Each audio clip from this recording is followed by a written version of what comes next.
नमस्कार, लोकमत भारत की खास बुलेटिन में आप सभी का बहुत बहुत स्वागत है। मैं आपके साथ मोनिका राठौड़ा। ये रुक करते हैं खबरों की ओर।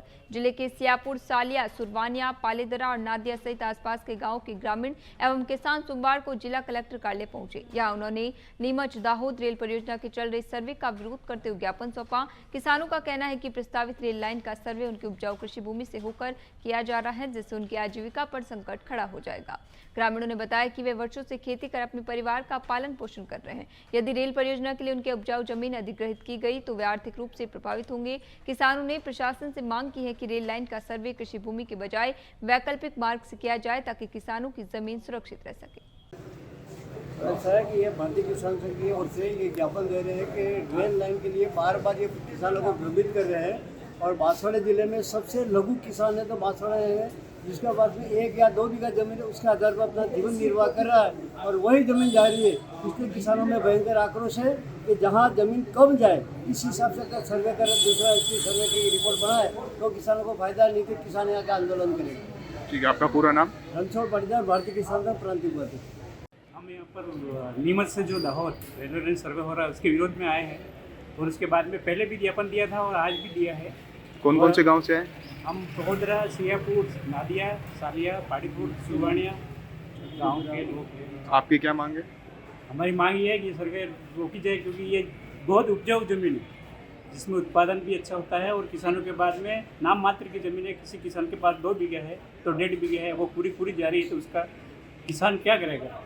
वही सावन माह के पावन अवसर पर सोमवार को झुंझुनू के लावरेश्वर महादेव मंदिर में जिला प्रशासन के तत्वाधान में भव्य रुद्राभिषेक महोत्सव का आयोजन श्रद्धा और भक्तिभाव के साथ किया गया।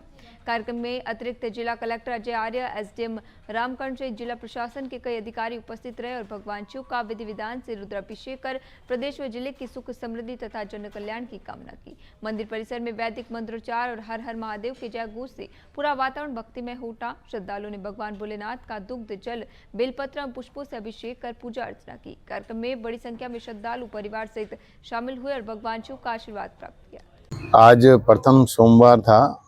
देश देवस्थान विभाग, राजस्थान सरकार द्वारा सभी जिला कलेक्टर्स को ये निर्देश थे कि आज के दिन सभी जिला स्तरीय अधिकारी शिव जी का रुद्राभिषेक करेंगे। उसी क्रम में आज 9 से 10 जिला प्रशासन द्वारा लावरेश्वर मंदिर में रुद्राभिषेक का प्रोग्राम रखा था। अभी ये करके ही रुद्राभिषेक करके ही बस। उधर अवैध खनन के खिलाफ कार्रवाई के बीच डीग पुलिस अधीक्षक कामली शरण गोपीनाथ ने कामा थाने में तैनात एएसआई पूरन सिंह तथा कांस्टेबल चंद्रशेखर, विक्रम सिंह और प्रशांत को तत्काल प्रभाव से निलंबित कर दिया। चारों पर क्षेत्र में अवैध खनन और पर्यावरण को संरक्षण देने तथा खनन माफिया से मिलीभगत के आरोप है। एसपी ने बताया कि प्रारंभिक जांच में सामने आए तथ्यों के आधार पर यह कार्रवाई की गई है। मामले की विस्तृत जांच जारी है। आरोपी सिद्ध होने पर विभागीय बर्खास्तगी सहित कड़ी कानूनी कार्रवाई की जाएगी। पुलिस विभाग ने भ्रष्टाचार और अनुशासनहीनता के खिलाफ जीरो टॉलरेंस नीति अपनाने की बात दोहराई है। वहीं शहर में हाल ही में हुए स्कूल वैन हादसे के बाद स्कूलों में ऑटो संचालन को लेकर सख्ती के बीच सोमवार को ऑटो चालकों ने जिला कलेक्टर को ज्ञापन सौंपकर स्कूलों में ऑटो चलाने की अनुमति देने की मांग की है। ज्ञापन में चालकों ने कहा कि जिन ऑटो चालकों के पास वाहन से संबंधित सभी वैध दस्तावेज हैं और जो पूरी जिम्मेदारी के साथ बच्चों को स्कूल लाने ले जाने का कार्य कर रहे हैं, उन्हें संचालन की अनुमति दी जाए। चालकों ने प्रशासन से आग्रह किया कि बाल वाहिनी से संबंधित जो भी नए नियम लागू किए जाए उनका सभी चालक पूर्ण रूप से पालन करेंगे। उन्होंने बताया कि स्कूल ऑटो संचालन ही उनके परिवार की आजीविका का मुख्य साधन है और यदि इसे पूरी तरह बंद किया गया तो कई परिवारों के सामने रोजी रोटी का संकट खड़ा हो जाएगा। वैन चालकों को स्कूल ले जाने लाने के पक्ष में हमने सरकार द्वारा अनुरोध किया है कलेक्टर महोदय जी से और डीआईसी एसपी साहब से निवेदन किया है। कल मिलने के लिए फिर 5 आदमियों को बुलाया है इस बारे संबंध में बात करने के लिए। हमने जो आग्रह किया है, हमारी बातों को ध्यान में रखते हुए प्रशासन हम पे ध्यान दे और हमें रोजी रोटी। क्या मांगे? हमारी मांग यही है कि स्कूल में जिन बच्चों को ले जा रहे हैं, ला रहे हैं, व्यवस्थित थे, 40 साल से सर्विस ये दे रहे हैं अभिभावक। वही डूंडलोद पब्लिक स्कूल के पास हुए सड़क हादसे में 21 वर्षीय तरुण नायक की जान जाने के बाद सोमवार को परिजनों और युवाओं ने महिंद्रा एजेंसी के बाहर शव यात्रा निकालकर जोरदार प्रदर्शन किया है। प्रदर्शनकारियों ने गाड़ियों पर तमाम स्लोगन लिखकर कंपनी के खिलाफ नारेबाजी की। उनका आरोप है कि सीट बेल्ट पहनने के बावजूद दुर्घटना के समय एयरबैग नहीं खुले, जिससे तरुण की जान गई। उन्होंने मुआवजे के बजाय न्याय और तकनीकी जांच की मांग की। पुलिस ने मौके पर पहुंचकर स्थिति नियंत्रित की। एजेंसी प्रबंधन ने दुख जताते हुए कहा कि एयरबैग खुलना दुर्घटना की परिस्थितियों पर निर्भर करता है तथा मामले की तकनीकी जांच कराई जाएगी। आज आप रैली निकाल रहे हैं। 5 दिन से आप महिंद्रा एजेंसी के आगे धरने पर बैठे आदमी कोई सुध नहीं ले रही, आदमी अपन हड़कम ले लिया। तो आज अपन एक जनता संदेश देने के लिए शव यात्रा निकाल रहे हैं। आप महिंद्रा के पीपे की शव यात्रा निकाल रहे हैं, ठीक है। तो ये जनता ने आप बताना चाहूंगा कि मौत का सामान ने कोई नहीं खरीदा है। अगर ते खरीदी भी लिया है तो एक कंपनी की कोई जिम्मेदारी नहीं है, 1 रुपए की भी यह कंपनी जिम्मेदारी नहीं लेगी। और इस झूठने की जनता ने मैं संदेश देना चाहूंगा कि ते देख लो, आज या जो ये पूंजीपति आपने लिए ना 1% भी खड़े नहीं, आपने कितनों आपने माना दबाया जा रहे हैं। तो कोई भी आपनो नेता, कोई भी जनप्रतिनिधि ना आज हमारा सागे नहीं है, युद्ध का सागे नहीं है। उधर सावन माह के अवसर पर नसीराबाद मार्ग स्थित अब्बीर घाटी के प्राचीन एवं चमत्कारी शिव मंदिर में सोमवार को श्रद्धालु का भारी जनसैलाब उमड़ा। तड़के ब्रह्म मुहूर्त से शुरू हुआ दर्शन और जलाभिषेक का क्रम देर शाम तक जारी रहा। श्रद्धालु ने भगवान शिव का जल, दुग्ध, बेलपत्र, धतूरा एवं पुष्प अर्पित कर परिवार के सुख, समृद्धि, उत्तम स्वास्थ्य और खुशहाली की कामना की। मंदिर परिसर दिन भर हर हर महादेव और ओम नमः शिवाय के जय घोषों से गूंजता रहा। शिव भजनों, वैदिक मंत्रोच्चार और आध्यात्मिक वातावरण से श्रद्धालु को भक्ति में सराबोर कर दिया। कल्प वृक्ष की परिक्रमा कर श्रद्धालु ने मनोकामनाएं भी मांगी। नसराबाद और अजमेर के बीच में जो जगह पड़ती है, घाटी उतरते बीर चौराहा, यहाँ प्राचीन शिव मंदिर है और बहुत अच्छी जगह है। मतलब आसपास के एरिया से खूब पब्लिक यहाँ आती है, अजमेर से भी आती है, नसराबाद से भी आती है। पूरे सावन तो लगभग यहाँ पे कावड़िया भी नाइट होल्ड करते हैं, क्योंकि यहाँ व्यवस्था अच्छी है। कावड़ियों के लिए ठहरने की, खाना बनाने की, नहाने की, धोने की सारी व्यवस्था मंदिर कमेटी की तरफ से रहती है। तो पब्लिक यहाँ खूब आती है और सावन में तो पूरे सावन भीड़ लगती रहती है। देखो साहब, ये प्राचीन काल से मंदिर है और ये इसकी इतनी महत्वता है कि जैसे शिव का स्वरूप है, साक्षात यहाँ विराजमान है। इन पहाड़ियों की गहराइयों में विराजमान होकर शिव साक्षात यहाँ सावन के महीने में आते हैं। जो भी यात्रीगण यहाँ पर आते हैं, जो भी श्रद्धालु यहाँ आते हैं, उनकी किसी प्रकार की कोई चरम रोग होता है तो भी ठीक होता है, किसी की किसी प्रकार की बीमारी तो भी ठीक होती है। ये आज से नहीं, यहाँ से हमारे जितने भी बूढ़िया वगैरह थे उन्होंने बताते रहते थे कि ये हजारों सालों से यहाँ विद्यमान है। ये स्वयंभू है, स्वयं प्रकट हुए थे। देखो, ये अजमेर और नसराबाद के बीच में बीर चौराहा पड़ता है। यहाँ बहुत ही प्राचीन मंदिर है और यहाँ बहुत चमत्कारी स्थान है। यहाँ नसराबाद, अजमेर दूर दूर के बहुत मानते हैं और सावन मास में तो बहुत ज़्यादा भीड़ रहती है। और यहाँ कलवृक्ष के पेड़ भी है और अच्छा स्थान है। कावड़िया भी आते हैं तो इनके रुकने की और अच्छी व्यवस्था है और बहुत ही। वही शहर में सोमवार को श्रावण नाग पंचमी का पर्व श्रद्धा और उत्साह के साथ मनाया गया। महिलाओं ने व्रत रखकर नाग देवता को दूध अर्पित किया तथा विजयनगर रोड स्थित राम भरोस सांकला के मकान में बने 150 वर्ष से अधिक पुराने नाग देवता मंदिर में पूजा अर्चना की।